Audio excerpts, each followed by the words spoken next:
Counting down the hits this week with Hunter Hayes. Brad Paisley was in here just a few weeks ago as our co-host, and he was telling us that he actually had you on stage, or he played with you about 10 years ago. I've known him since he was a little boy. He used to come sit in with us as a 10-year-old when we would play in Louisiana. What's funny for me is to have a guy like him come play guitar in my studio, and he's sitting there with his guitar and he's vamping, and he's trying to find the right part for this song that we did, and he's looking at it and he goes, well, my instinct is to do this right here, and he plays it. He said, but that's what you do, isn't it? And I said, yeah, kind of. That's kind of what I do. He's like, yeah, I know. See, that would be my instinct, but I can't do that because I got that from you, so let me think about this. I totally told him that exactly like that. I was, first of all, yes, I remember getting a jam on stage with him when I was a kid. He was actually doing a radio interview at a radio station where I knew a couple of people, and I had just gotten, out of school. My mom and I were huge fans, obviously, and I just wanted to meet him, and so I was like, hey, let's go to the studio or whatever, and we did, and they let me in, and he actually let me sit in on the interview, which was, I don't know why he did that, but he's just so cool. I got to meet him and hang out with him. He was just the most down-to-earth guy. He hasn't changed a bit. He's still that way.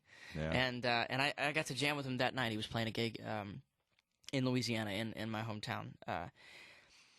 And fast forward years later, I was playing the Opry the same night he was, and I hadn't seen him in a long time. And I'd seen him a couple times since then, shortly thereafter that first experience, and he'd remembered me every time and my name, and made a point to spend time and talk to me. And and several years had passed now, and I was playing the Opry the same night he was. And I was just standing side stage, hoping to, standing there hoping to watch the show a little bit. I wanted to see him. And he walks up beside me, and I guess someone had kind of made the connection. You know what I mean? Because he said, because he walked up to me, I shook his hand, and he goes, "You've grown up a little bit," and we laughed about it. We talked about guitars, and then fast forward a little bit more, and I get a call. Basically, Brad Paisley, one of my guitar heroes, wants me to come and play on one of his songs on his record. He wants me to come play guitar. He doesn't need a guitar player, and he wants me to come play something on his record.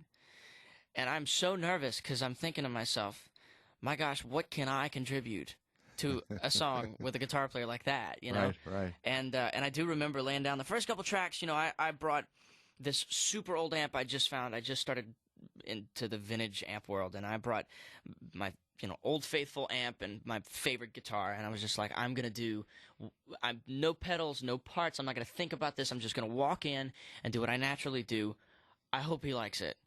And I play the first couple tracks, and we're listening back, and I just go, Brad, I gotta be honest. And I said, I'm not just saying this because you're in the room, but I said, honestly, you are a huge influence on me. And I said, part of what I'm doing is naturally coming from what you would do because that's what I learned from. Yeah. And so I said, I'm having to fight that a little bit. And he's like, no, just play whatever you want.